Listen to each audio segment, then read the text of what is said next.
ಈಗ ಎರಡು ಸಿನಿಮಾ ಬಿಡುಗಡೆ, ಒಂದು UI ಮತ್ತು ಮ್ಯಾಕ್ಸ್. ಯಾವ ಫ್ಯಾನ್ಸ್ ವಾರ್ ಇಲ್ಲ, ಯಾವ ವಾರ ಇಲ್ಲ, ಏನೂ ಇಲ್ಲ. ಒಳ್ಳೇದೇ ಆಕತ್ರಿ. ಎರಡು ಚಿತ್ರಗಳು ಒಳ್ಳೇದಾಕತ್ತೆ. ಕೊಡ್ತಾರೆ ಮ್ಯಾಕ್ಸು ಮ್ಯಾಕ್ಸಿಮಮ್ ಹಿಟ್ ಅಂತ ಗೊತ್ತಿದೆ ಆಲ್ರೆಡಿ. ಹೌದ್ರಾ? 20ನೇ ತಾರೀಕು ಇದೇ ತಿಂಗಳು ವಿಶ್ವಾದ್ಯಂತ ಚಿತ್ರ ಬಿಡುಗಡೆ ಆಗ್ತಾಯಿದೆ. ರಾಜ್ಯಾದ್ಯಂತ ಮತ್ತು ದೇಶಾದ್ಯಂತ ಎಲ್ಲ ಅಭಿಮಾನಿಗಳು ಒಂದು ಸಂಭ್ರಮ ಆಚರಣೆ ಮಾಡಬೇಕಂತ ಬಯಸ್ತಾನೆ ಇದ್ದೀವಿ. ಆಗುತ್ತೆ. ದಿನಗಣನೆ ಕ್ಷಣಗಣನೆ ಆರಂಭ ಆಗಿದೆ.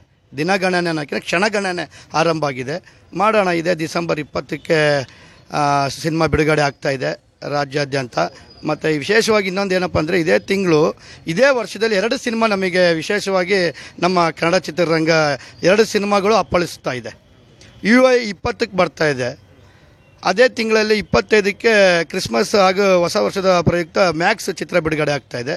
ಈ 2 ಸಿನಿಮಾಗಳು ನಮಗೆ ಏನು ವಿಶೇಷ ಅಂದರೆ, ನಮಗೆ ರಾಜ್ಯದಲ್ಲಿ ದೇಶದಲ್ಲಿ ಇವತ್ತು ಪರಭಾಷೆ ಚಿತ್ರಗಳು ಅನೇಕ ಹೋಗ್ತಾ ಇದ್ದಾವೆ. ನಾವು ಅದರಗಳ ಬಗ್ಗೆನೇ ಮಾತಾಡ್ತೀವಿ. ನಮ್ಮ ಕನ್ನಡ ಸಿನಿಮಾ ಬಿಡುಗಡೆ ಆಗ್ತಾಯಿಲ್ಲ ಅಂತೇಳಿ ಒಂದು ಸಂತೋಷ ಸುದ್ದಿ ನಮಗೆ. ಈಗ ಹೊಸ ವರ್ಷ ಅಂತ ಬಂದಾಗ ನಮಗೆ ಕ್ರಿಸ್ಮಸ್ ಈ ವರ್ಷ ಡಿಸೆಂಬರ್, ಪ್ರತಿ ವರ್ಷವೂ ಒಂದೊಂದು ಸಿನಿಮಾಗಳು ಬಿಡುಗಡೆ ಆಗ್ತಾಯಿತ್ತು. ಆ ರೀತಿ ನೋಡ್ಬೇಕಂದ್ರೆ ಈ ವರ್ಷ ನಮಗೆ 2024 ಕೊನೆಯ ತಿಂಗಳು, ಕೊನೆಯ ವರ್ಷದಲ್ಲಿ ನಮಗೆ 2 ಸಿನಿಮಾ ಬಿಡುಗಡೆ, ಒಂದು UI ಮತ್ತು ಮ್ಯಾಕ್ಸ್. ಈ 2 ಚಿತ್ರಗಳು ರಾಜ್ಯಾದ್ಯಂತ ದೇಶಾದ್ಯಂತ ಬಿಡುಗಡೆಯಾಗಿ ಯಶಸ್ವಿಯಾಗಿ ಶತದಿನೋತ್ಸವ ಆಚರಿಸಲೆಂದು ನಮ್ಮ ಕನ್ನಡ ಚಿತ್ರರಂಗಕ್ಕೆ ಒಂದು ಒಳ್ಳೆ ಮಾದರಿಯಾಗಬೇಕಂತೇಳಿ ನಾವು ಬಯಸ್ತಾ ಇದ್ದೀವಿ. ಇವಾಗ 9 ವರ್ಷ ಆದಾಗ ಬರ್ತಿರೋದು UI.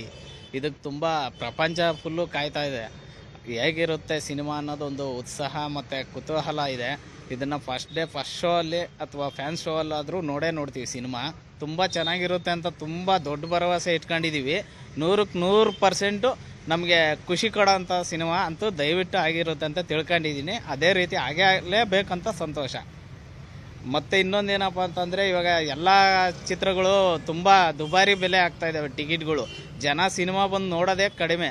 ಅದರಲ್ಲೂ ಟಿಕೆಟ್ ದರ ಹೆಚ್ಚಿಗೆ ಇದ್ದರೆ ಜನ ಇನ್ನೂ ಸ್ವಲ್ಪ ಕಡಿಮೆ ಆಗ್ತಾ ಇರ್ತಾರೆ ಅಂತ ಹೇಳೋಕ್ಕೆ ಇಷ್ಟಪಡ್ತೀನಿ. ಆದಷ್ಟು ಟಿಕೆಟ್ ದರ ಕಡಿಮೆ ಇರಲಿ. ಎಲ್ಲರೂ ಮನೆ ಕುಟುಂಬ ಸಮೇತರಾಗಿ ಬಂದು ಸಿನಿಮಾ ನೋಡೋಂಥ ಸಿನಿಮಾ ಯಶಸ್ವಿಗೊಳಿಸಲಿ ಅಂತ ನಾನು ಕೇಳ್ಕೊಳಕ್ಕೆ ಇಷ್ಟಪಡ್ತೀನಿ. ನಮಗೆ ದಾವಣಗೆರೆ ಸೆಂಟ್ರ್ ಭಾಗ ಇರೋ ಗೀತಾಂಜಲಿ ಚಿತ್ರಮಂದಿರ ಕೊಟ್ಟಿರೋದ್ರಿಂದ ಇನ್ನೂ ತುಂಬ ಖುಷಿ ಇದೆ. ಆಮೇಲೆ ಕೆಲವೊಂದು ಚಿತ್ರಗಳು ಇಲ್ಲೇ ಗೌರಮ್ ಆಗಿರ್ಬೋದು, ಆಮೇಲೆ ಸೂಪರ್ ಆಗಿರ್ಬೋದು, ಆಮೇಲೆ ಮತ್ತು ಕೆಲವೊಂದು ಚಿತ್ರಗಳೆಲ್ಲ ಇಲ್ಲೇ 100 ಡೇಸ್ ಪ್ರದರ್ಶನ ಕಂಡವೆ. ಹಂಗಾಗಿ ಇಲ್ಲಿ ಗೀತಾಂಜಲಿ ಕೊಟ್ಟಿರೋದ್ರಿಂದ ಇನ್ನೂ ತುಂಬ ಖುಷಿಯಾಗಿದೆ. ಅದ್ರ ಮಧ್ಯೆ ಇವು ಕನ್ನಡ, ತೆಲುಗು, ಮಲಯಾಳಿ ಎಲ್ಲ ಬರ್ತಾ ಇದ್ದಾವೆ. ಬರಲಿ.